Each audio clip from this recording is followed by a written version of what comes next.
adora falar no E Eu Com Isso que a comunidade judaica é diversa.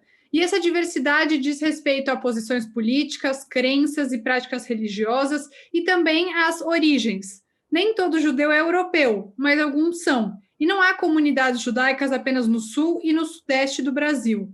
Na nossa nova série, vamos falar sobre a imigração judaica para o Brasil, a diversidade das origens e também dos destinos dos judeus em solo brasileiro. Nosso primeiro episódio é sobre os judeus marroquinos que chegaram ao Brasil a partir da metade do século XIX e se estabeleceram em Manaus. Sim, há judeus na Amazônia. Para quem não sabia, fique sabendo. Muitos deles são de origem sefaradi, saídos do norte da África para se estabelecerem no norte do Brasil.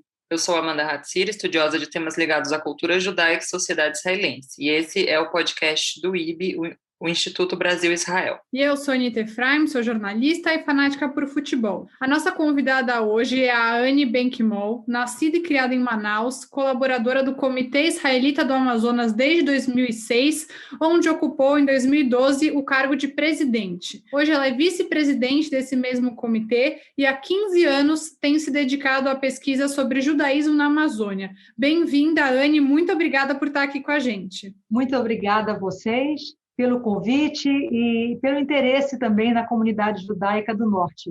Isso é muito bom poder divulgar a nossa comunidade, não só para o resto do Brasil, como para o mundo.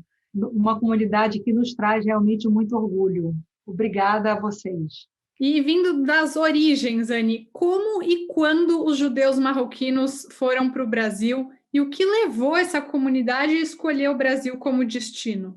Bom, eu peço licença para contar um pouco da história anterior a essa sua pergunta, porque dessa forma eu acho que a gente consegue se posicionar historicamente sobre a história dos judeus do Marrocos, no caso, que é o lugar de onde nós viemos. Na ocasião da Inquisição na Península Ibérica, quando houve a expulsão dos judeus, em 1942, os judeus procuraram Portugal. E, passados uns anos, Portugal também expulsou os seus judeus. E aí os judeus procuraram outras terras onde pudessem ser bem-vindos. E acabaram que eles se espalharam para alguns lugares na Europa e algum outro grupo foi para o norte da África, foi para o Marrocos. E é justamente esse o grupo que nós vamos falar hoje. Então, ao chegar no Marrocos, nós fomos muito bem recebidos, a nossa comunidade pôde prosperar e conviver mutuamente com a comunidade que já existia lá, muito antes da chegada desses judeus da Península Ibérica, já existiam judeus morando no Marrocos, já desde a destruição do templo.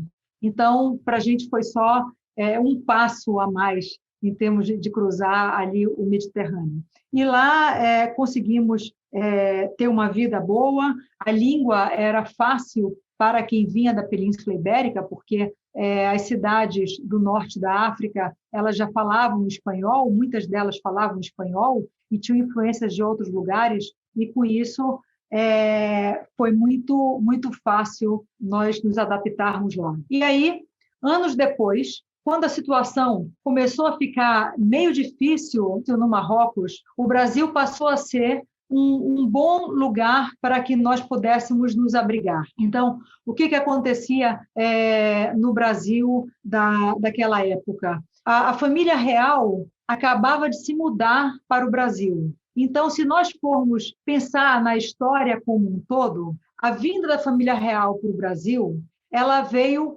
junto com a proteção dos ingleses. Os ingleses, ao chegar aqui no Brasil, fazendo a proteção do rei Dom João VI e tudo mais, eles solicitaram algumas mudanças das regras brasileiras. Entre essas mudanças, nós temos alguns tratados que... Por que eu estou falando de tudo isso? Porque tudo isso daqui foi o campo para que os judeus escolhessem a Amazônia para cá se mudar, no caso. O Brasil e principalmente a Amazônia. Então, algumas regras exigidas pelos ingleses têm a ver com a abertura dos portos para comércios internacionais. Nós temos tratados de livre comércio que iriam ser assinados. Então, todos esses tratados e essas novas regras, elas traziam a liberdade tão sonhada pelos judeus marroquinos, que era uma terra que usava uma liberdade uma liberdade já formalizada, porque com esses tratados de livre navegação, de livre comércio, abria muitas portas para que esses futuros marroquinos pudessem vir para o Brasil. E isso associados também a tratados de livre, da possibilidade de liberdade religiosa. Então, com isso, nós encontramos o campo ideal para a vinda para o Brasil. Isso nós estamos falando no Brasil de 1810. Foi quando nós recebemos os primeiros judeus marroquinos na Amazônia. Bem legal, e é importante fazer esse apanhado histórico para entender, né, a origem.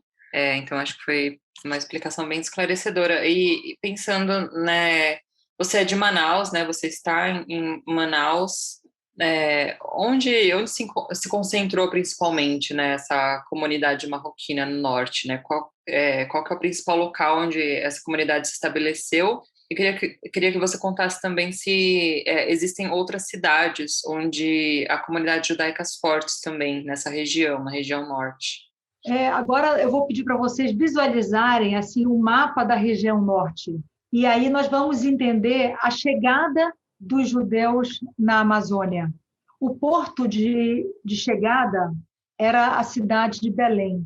Então, quando chegavam em Belém, onde fica a foz do rio Amazonas, Belém.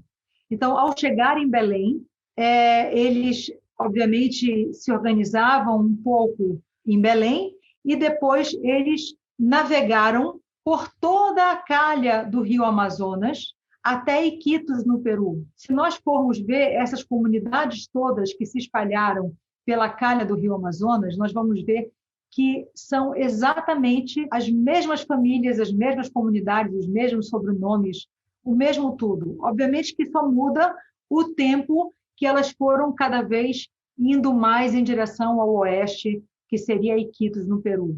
Então, elas entraram por Belém, foram se espalhando pelo rio Amazonas, formando comunidades realmente estruturadas. Inclusive, nós temos hoje mais de 20 cemitérios judaicos, onde, com esses cemitérios, nós acreditamos que as comunidades já eram estruturadas em cada uma dessas cidades onde nós vemos cemitérios judaicos. E também eles se espalharam não só na calha do rio Amazonas, como também nos afluentes principais do rio Amazonas, como é o caso do rio Tapajós, no estado do Pará, é o caso do rio Madeira, rio Purus, rio Juruá, esses já no estado do Amazonas, e até hoje conhecidos como rios ricos, rios de uma riqueza natural da floresta muito grande.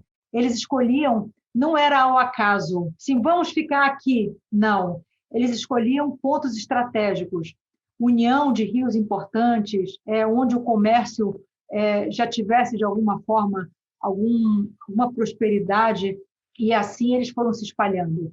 No início dessa colonização, somente a força maior judaica se dava no interior dos estados, tanto do Amazonas como do Pará.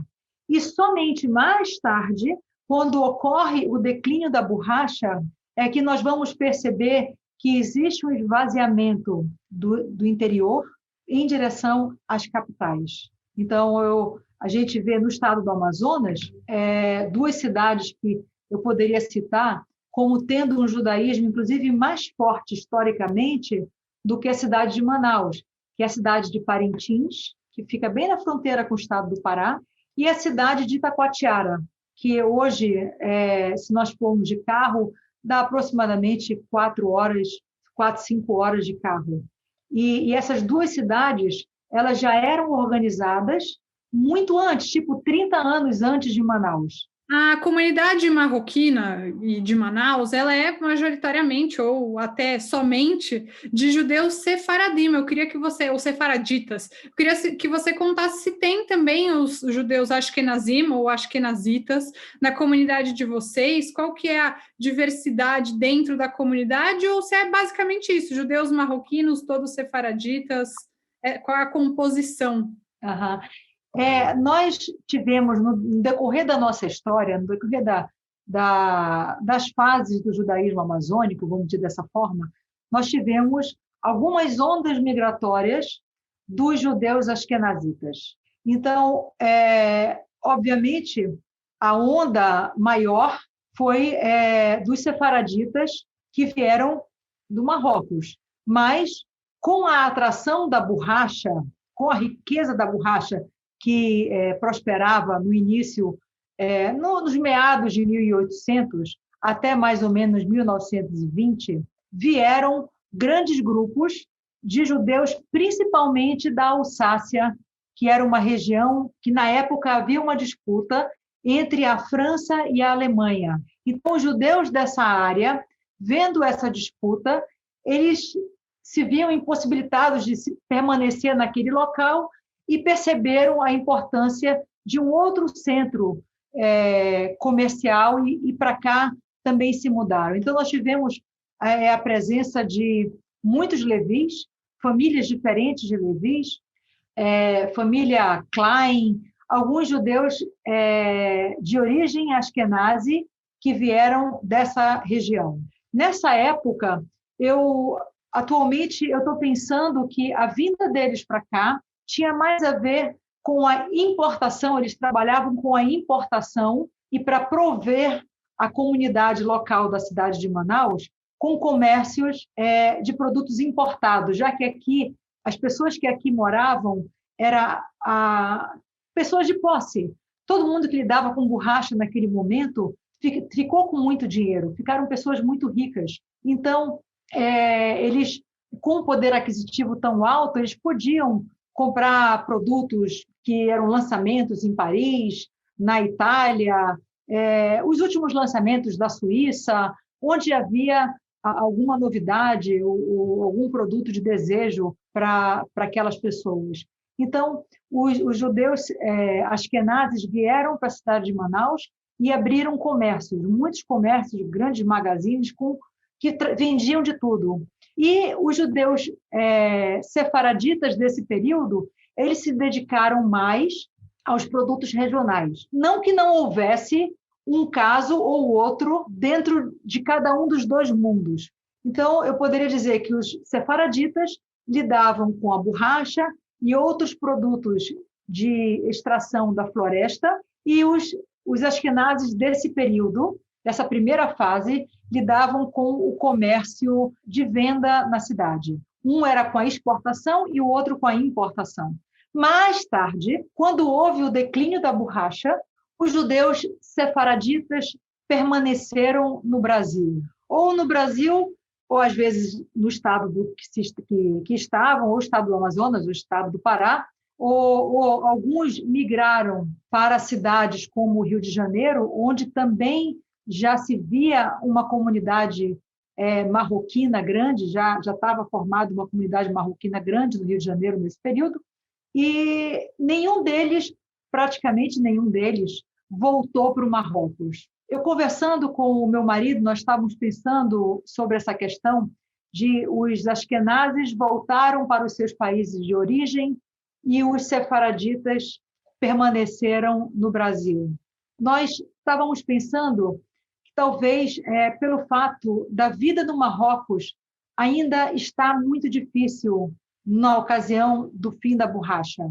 Então, de certa forma, eles não se viam motivados para voltar para o Marrocos, enquanto que a Europa do pós-borracha ela estava melhor. Então, isso motivou os judeus a retornarem para os seus países de origem. Mais tarde, uma nova onda migratória de judaísmo da cidade de Manaus aconteceu, que foi já na década de 60, no final de 60, com o surgimento da implantação da Zona Franca de Manaus. Então, com a Zona Franca de Manaus, nós tivemos um grupo askenazi, novamente uma onda maior de askenazi. Dessa vez, o que prevaleceu foram grupos askenazitas, e eles vieram dessa vez não dos seus países originários, não da Europa, mas eles vieram dessa vez do eixo Rio e São Paulo. a maior parte de São Paulo. Então, eles chegaram em Manaus para trabalhar tanto no comércio da Zona Franca, onde você tinha a possibilidade de vender produtos importados a preços bem competitivos. Eram, na época, os áureos anos da Zona Franca, era muito barato você comprar os produtos importados aqui. E muitos também desses asquenazes vieram para a cidade de Manaus para trabalhar na implantação de indústrias. Então, nós tivemos, no polo da Zona Franca, um grupo asquenazi chegando, vindo trabalhar no comércio e nas indústrias. Hoje em dia, o percentual, nós somos em Manaus aproximadamente 850 judeus, um pouco mais de 850, entre 850 e 900. E eu diria que a nossa população asquenazi nunca ultrapassou 10% do total da população judaica da cidade. Então, eu acho que em anos onde o número asquenazita tenha chegado ao seu máximo, talvez a gente tenha chegado a 5% da população judaica local. Uhum. Mas hoje nós temos poucos representantes. Nós temos representantes asquenazitas em Manaus, ainda hoje nós temos vários membros da nossa comunidade que são asquenazes, mas eles são muito poucos.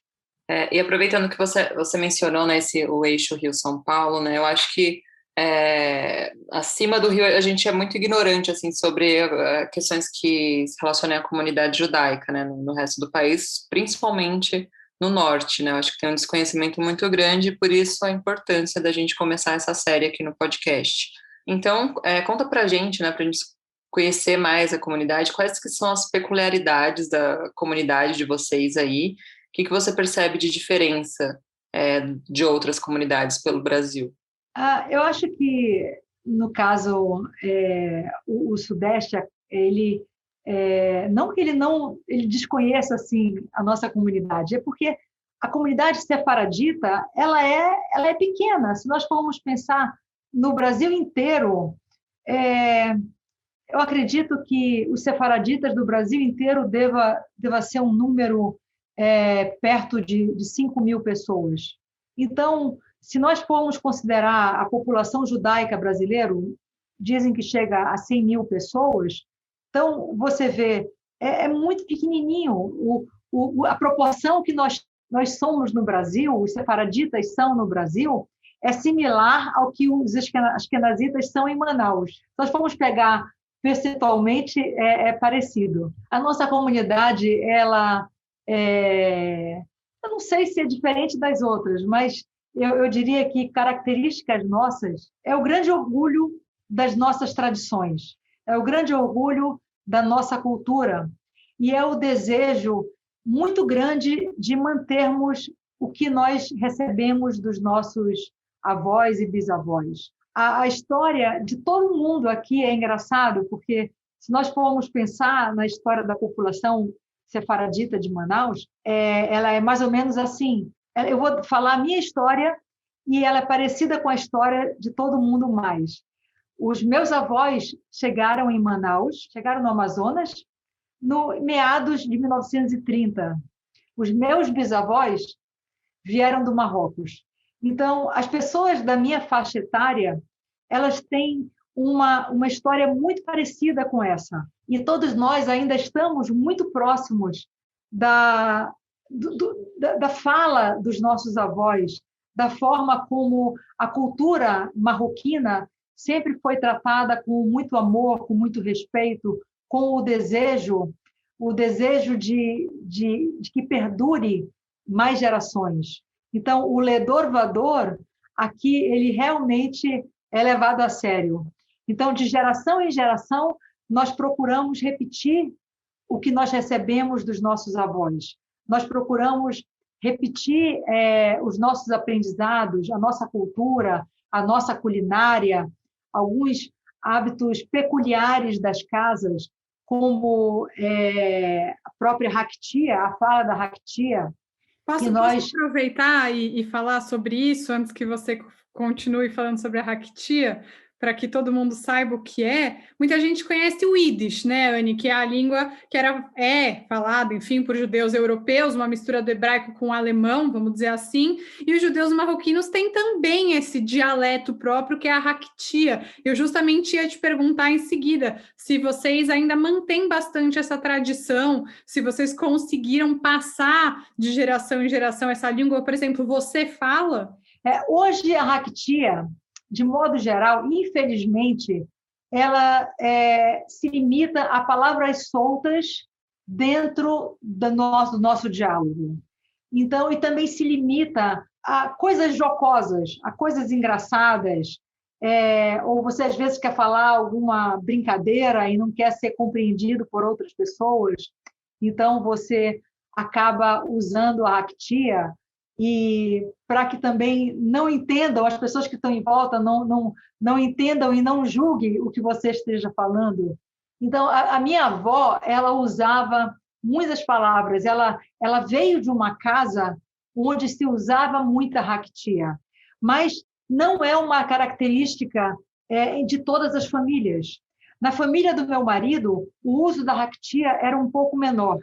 Então, é muito engraçado que existem grupos familiares que tenham tido mais esse convívio, mais esse encontro com a Haktia. E na minha família eu tive a sorte de ter tanto do lado... Os meus avós, eles falavam, a minha origem é de Tânger e Tetuan.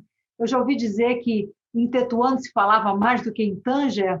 Em Tânger era um grupo mais restrito que falava, mas eu não sei se de fato isso procede. Mas o fato é que a gente aprendi algumas coisas com a minha avó, principalmente, que era a usuária do Haktia, e eu tentei passar para os meus filhos, e a minha alegria é ver que os meus netos já começam a utilizar no seu dia a dia algumas dessas palavras. Obviamente que eu acredito que na geração dos meus netos já vai ser uma utilização bem menor. Na dos meus filhos já foi menor do que na minha, mas a minha esperança é que, novamente, que de ledor vador a gente possa passar essa cultura e um traço da nossa característica de judeu marroquino. Mas eu confesso que eu acho muito lindo quando eu vejo meu netinho falando algumas palavras do tipo, quando a gente diz que quer ir ao banheiro, então uma pessoa vai dizer, eu gostaria de ir ao toalete, mas em Haktia a gente usa rogerá. Então a gente brinca. Então ele diz assim, vovó, eu queria ir na rogerá.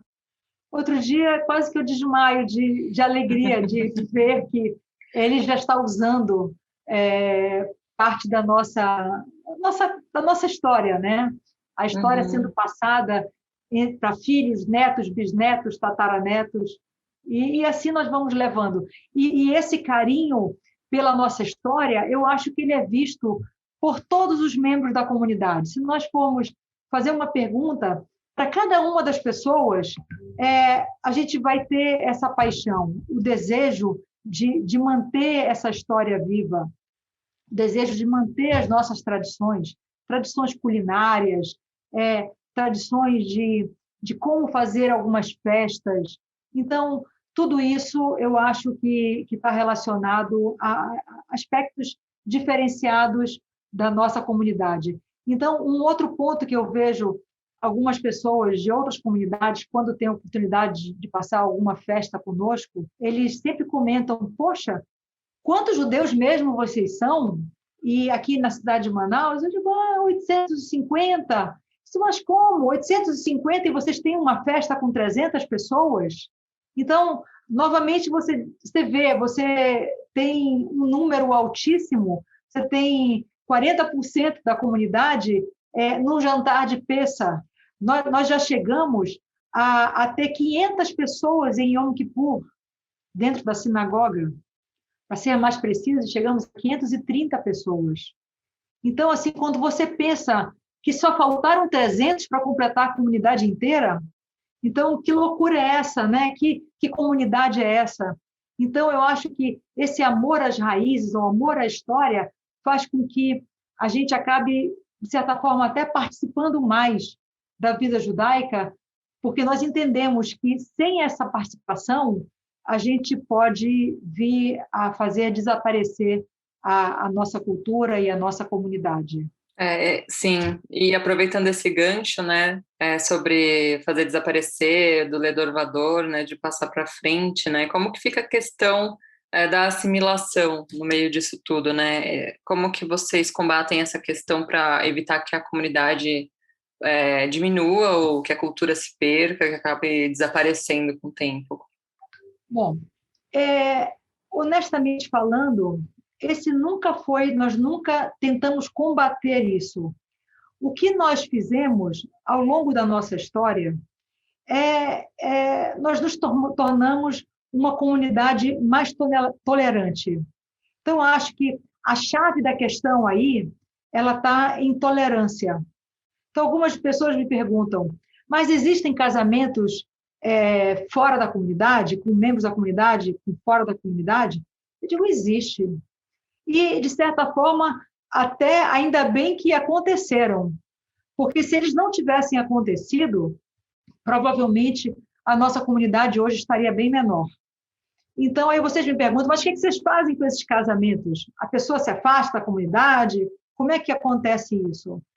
Nós, talvez pelo espírito de tolerância e por realmente nós nos importarmos com aquela pessoa, nós temos conseguido atrair o cônjuge não judeu. Então, muitas vezes, por opção própria, esse cônjuge acaba solicitando o acompanhamento para uma regularização religiosa. Então, a cada 3, 4 anos, mais ou menos, nós conseguimos formar alguns grupos e, às vezes, até um pouco mais do que 4, 5 anos, mas nós conseguimos formar alguns grupos de acordo com acompanhamentos de rabinos que são aprovados para fazer isso, junto à CONIB, juntos da Agência Judaica, e aí nós organizamos um grupo e fazemos a regularização de um grupo de pessoas. A nossa história, nós temos muito orgulho de dizer que todas as pessoas que nós regularizamos e fizeram aliar posteriormente, nós nunca tivemos problema. Então, o Israel aceita as nossas conversões da forma como... Naturalmente, quando chega em Israel, você acaba tendo que fazer uma nova conversão, mas você já entra em um novo patamar. Você não chega como se eles não considerassem o seu judaísmo. Tanto é que as pessoas convertidas na nossa comunidade, elas conseguem ter todos os benefícios de um não convertido no processo de aliar. Então, dessa forma, nós vamos mantendo. Tem uma sinagoga só em Manaus, né? Vocês são... nós temos uma sinagoga. Há uns anos atrás entrou o Beit Rabad aqui em Manaus. Pessoalmente, acho que eles... Assim, bom, eu prefiro não falar sobre o trabalho deles. Tudo bem. E a linha religiosa, a linha judaica da sinagoga de vocês é liberal ou é ortodoxa? Nós somos um pouco de cada coisa. Entendi. Então, moldaram de acordo com a comunidade o que ela é, o que também é super normal e não precisa caber em caixinhas, né? Na verdade, os marroquinos, eles tendem a ser mais tradicionalistas. Sim. E também são, talvez, um pouco mais machistas. Então, esses dois temperos juntos nos torna, a olhos dos liberais, como ortodoxos, entendeu? Mas, quando nós falamos da nossa tolerância, isso faz com que os ortodoxos nos olhem como sendo comunidades extremamente liberais. Sendo que, para que nós aceitemos essas pessoas, eles também se encaixam em critérios que nós tenhamos pré-determinado. Eles não é simplesmente, vamos fazer assim. Não. Essas pessoas, elas passam por por estudos, elas passam por convivência, e elas estão sendo acompanhadas, mesmo que de longe, na liberdade de cada um, mas as pessoas estão sendo acompanhadas, estão sendo orientadas. E agora, com relação aos nossos ritos, o rito judaico na sinagoga, ele é extremamente ortodoxo. Então, nós sentamos homens separados de mulheres, e assim, a comunidade quer isso. O número de pessoas que não quer isso é um número muito pequeno. Então, eles se sentem confortáveis de homens separados de mulher. Nós fazemos os nossos serviços religiosos, eles são completos, são inteiros. Por exemplo, um sábado, a minhá, o sábado de manhã, é uma coisa de louco. A gente começa às 9 horas da manhã e vai acabar quase 1 hora da tarde. Então, assim, em outras comunidades, você lê setorizado a reza do sábado. Aqui não, você tem que ler inteiro, não tem essa história de espalhar para outro dia. Você lê aquele negócio e é tudo completo, é tudo completo. Então, a gente até brinca, a gente diz que é uma comunidade, aos olhos de algumas pessoas, pode ser até esquizofrênica, porque para alguns é liberal, para outros é ortodoxa, mas o fato que eu acho que a gente misturando esses dois caminhos, a gente consegue o caminho do meio, que mais pessoas podem agregar e se unir e compor a comunidade. E, Anne, uma história curiosa em relação à comunidade de Manaus é sobre o rabino Shalom Emanuel Muyal. E hoje o túmulo dele é um local de peregrinação de cristãos. Quem foi ele e qual que é a história dele? Você pode contar um pouquinho para a gente? Pois não, é uma história bem interessante. O rabino Muyal, ele chegou no Amazonas, na Amazônia, na verdade. A entrada dele nós não sabemos ao certo. Através de registros da família, que quando ele saiu do Marrocos, o rabino Muyal era marroquino, quando saiu do Marrocos, ele já tinha deixado alguns filhos, eu acho que ele deixou 3 filhos no Marrocos, e veio para o Brasil, veio para a Amazônia, com o intuito de ajudar as comunidades marroquinas que aqui já estavam instaladas há praticamente 100 anos, do momento que ele chegou.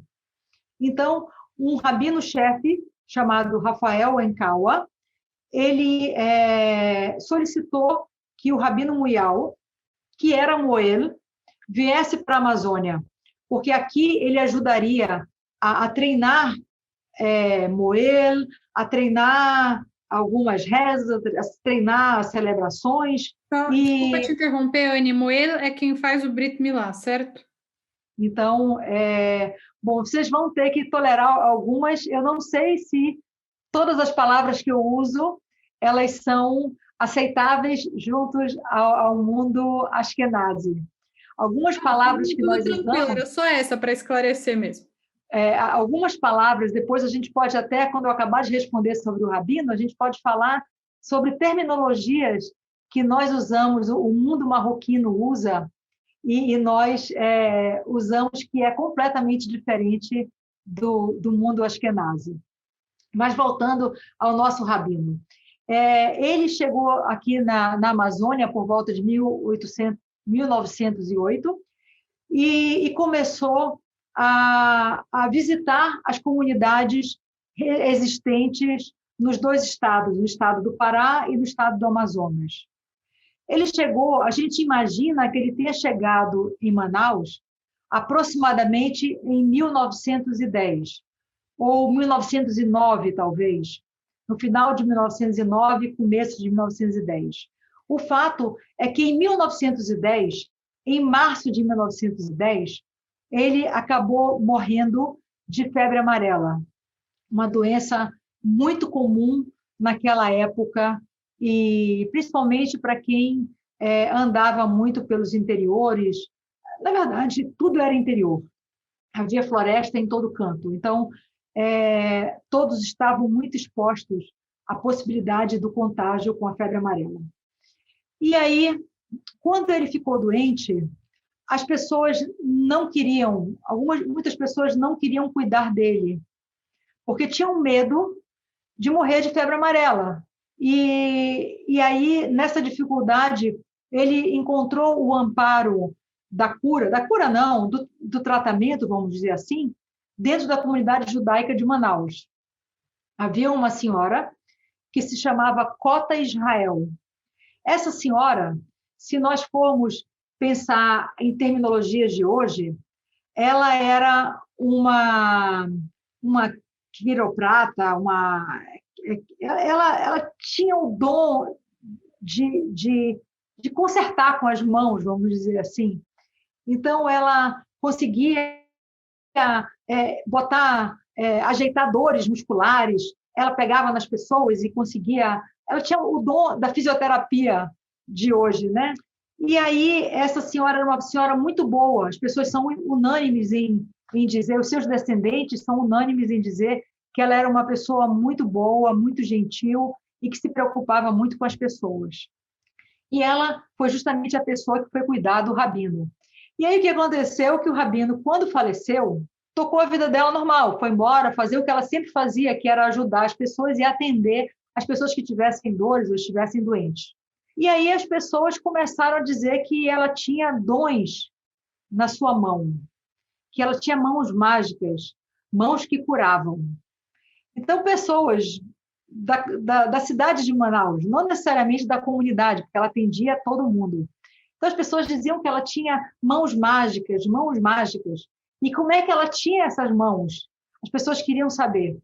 E aí, um dia, ela falou para as pessoas, vai ver que foi porque eu fui a única pessoa que tive coragem de cuidar do rabino e ele deve ter me passado os poderes dele da cura. Então, dessa forma, hoje eu posso curar as pessoas pelo dom que ele me passou. E o engraçado da história é que ela não ficou famosa. Tanto é que, depois de muitas pesquisas que foram feitas, e se chegou ao nome dessa senhora. Quem ganhou a fama foi o Rabino Muyal. Então, a cidade de Manaus passou a fazer peregrinações na sua sepultura. E que, se você visita a sepultura dele, você encontra nas paredes, fazendo só um pequeno parênteses sobre a sepultura do Rabino Muyal. Como ele faleceu em 1910, nós ainda em Manaus não tínhamos cemitério judaico.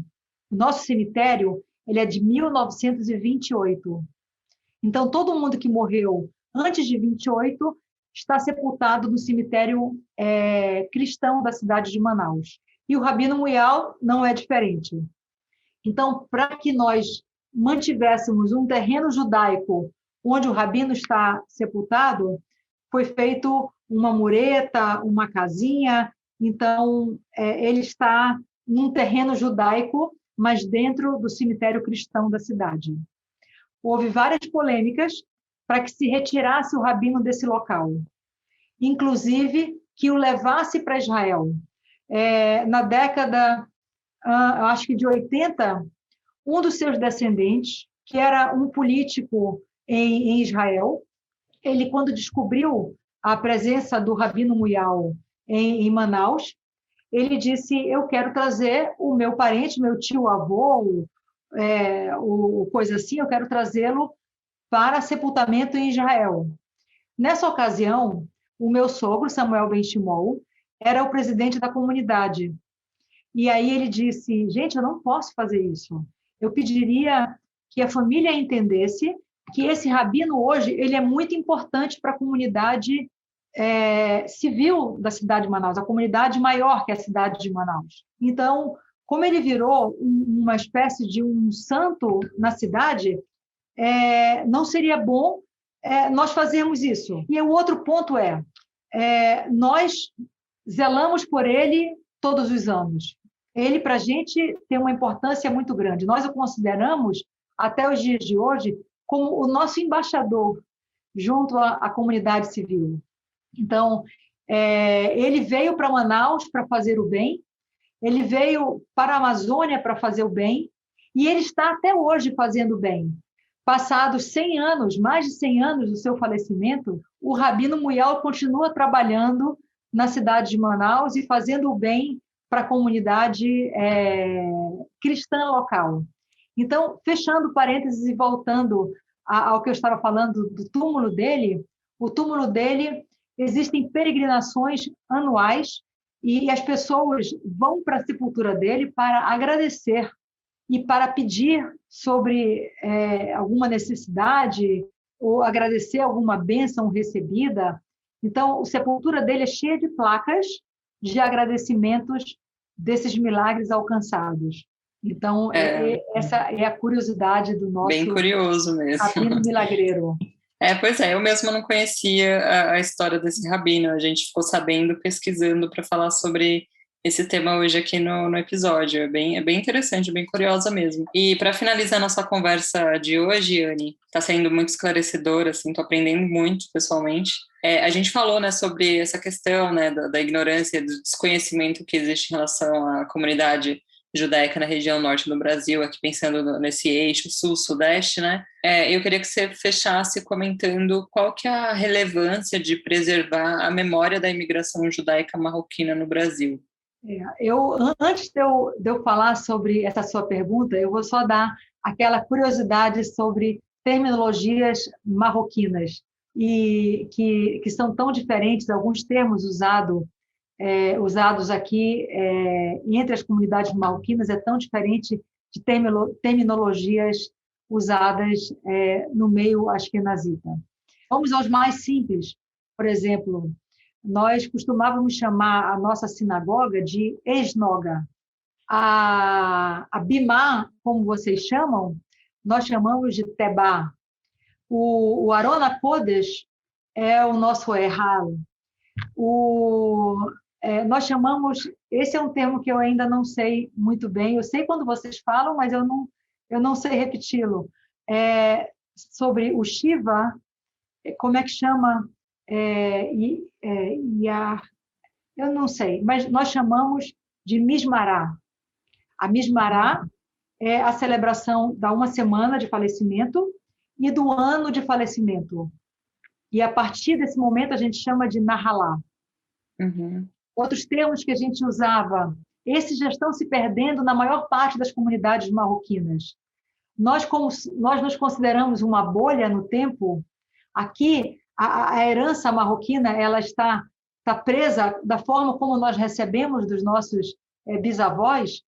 Então, nós temos termos como o rapaz que vai fazer bar mitzvah, nós dizemos colocar os tefilim. Ou então, o Simhabat, que é o nome da menina, nós chamamos de fadas. O Brit Milá dos meninos, nós simplesmente chamamos de Milá. Outro dos termos que é bem curioso é quando a gente diz que vai ao cemitério. Então, a gente diz assim, vamos a Meará. Então, esses são todos termos que estão... Eu acho que o que você estava tentando lembrar, acho que é o Yortzeit. Exatamente. Yortzeit. Exatamente. Uhum. Sim. Então, esses são termos que nós usamos ainda hoje, eles são falados e são repetidos e são entendidos na nossa comunidade, mas essas são algumas das coisas que as comunidades marroquinas do resto do Brasil e do resto do mundo também estão perdendo. Nós tivemos o contato com algumas comunidades no próprio Marrocos, há 2 anos atrás, e eles já desconheciam parte das nossas tradições, que nada mais eram do que as tradições deles. Então, as cantorias na sinagoga, músicas que nós cantamos até os dias de hoje, ainda são músicas de 200 anos atrás. Então, isso é curioso. Agora, por favor, você pode... Sim. Sobre a relevância, né, de preservar essa memória da imigração judaica marroquina para o Brasil, qual é a relevância hoje dessa preservação de memória? Eu digo que a nossa história, eu acredito que esse seja um sentimento que a comunidade marroquina toda compartilhe. Nós vemos com muito orgulho o fato de nós termos chegado a mais de 200 anos de história. Então, quando a gente pensa em meninos de 13 anos que cruzavam o Atlântico em busca do desconhecido, tentando a sorte, na busca do Eretz Amazônia. Então, essa busca era uma incógnita, eram meninos. Hoje nós vemos meninos de 13 anos são ainda crianças. E naquela época, meninos de 13 anos já eram homens. O Bar Mitzvah realmente já fazia valer o homem que era cada um daqueles jovens, cada um daqueles jovens. Então, esse amor é motivador para as nossas comunidades. Essa tradição que nós trazemos de tão longe, ela nos faz desejar que ela dure mais 200 anos. O aprendizado com a história dos nossos avós de resignação, de luta, de resiliência, de desejo de dar certo. Todos esses desejos, eles são importantes e são motivos de exemplos para os nossos netos. Então, hoje, em terras em que faltam os heróis, nós temos como heróis os nossos bisavós, que chegaram aqui literalmente com a cara e com a coragem. Ninguém trouxe nada no bolso, tudo se conseguiu com a luta do dia a dia, com baixar a cabeça e tentar aprender o máximo que a vida pode ensinar. Alguns deles tiveram a sorte de terem passado pela Aliança Israelita Universal, que era um centro de ensino muito importante no Marrocos. A França acabou espalhando a Aliança Israelita Universal por todo o norte da África e por todos os países onde eles sentiam que os judeus tinham uma necessidade de uma cultura maior. Então, a Aliança Israelita deu a oportunidade desses meninos aprenderem história do mundo, como eles chamavam naquela época, aprender ciências, aprender línguas, aprender as tradições judaicas, aprendiam como serem homens. Então, esses jovens chegaram aqui com tudo isso na bagagem deles. E então, inclusive, essa bagagem é uma bagagem que o meu avô, ele sempre passava para mim. Ele dizia: a maior riqueza que nós podemos ter, ela está dentro da gente. E essa riqueza ninguém pode tomar. Essa riqueza a gente leva para qualquer lugar. Então, isso que nós desejamos para os nossos meninos, para o nosso amanhã, e para todos aqueles que chegam perto das nossas comunidades marroquinas espalhadas pelo mundo. Demais. A gente conversou, então, no nosso primeiro episódio da nossa série sobre migração judaica para o Brasil. A gente conversou com a Anne Ben Shimon, nascida e criada em Manaus. Ela é colaboradora do Comitê Israelita do Amazonas desde 2006. Em 2012 foi presidente, hoje é vice-presidente desse mesmo comitê, e há 15 anos ela se dedica à pesquisa sobre judaísmo na Amazônia. Anne, um prazer ter você aqui com a gente, muito bom sair da nossa caixinha e muito mesmo. Que certezas que a gente tem e estão erradas, né? Muito obrigada, eu agradeço novamente a oportunidade de poder falar um pouco da nossa história do judaísmo na Amazônia. Tem muito mais para ser conversado, é uma história muito rica, muito cheia de detalhes, cheia de peculiaridades, e que tem, inclusive, uma gastronomia muito rica. O dia que vocês quiserem vir conhecer a gastronomia marroquina, estão todos convidados para desfrutar uma boa frijuela, um bom cuscuzzu, a almoronia e vários outros pratos que são passados também de avós para netos, para bisnetos e assim por diante. Mas muito legal, muito legal. Foi uma conversa muito prazerosa. A gente aprendeu bastante. Quem escutar o nosso episódio também vai aprender muito. Porque, além de tudo, foi uma história, né? Faz parte da história do nosso país também. Foi muito gratificante te escutar e a gente agradece mais uma vez por você ter se disponibilizado para compartilhar seu conhecimento aqui com a gente. Obrigada mesmo, Anne. Obrigada, muito obrigada.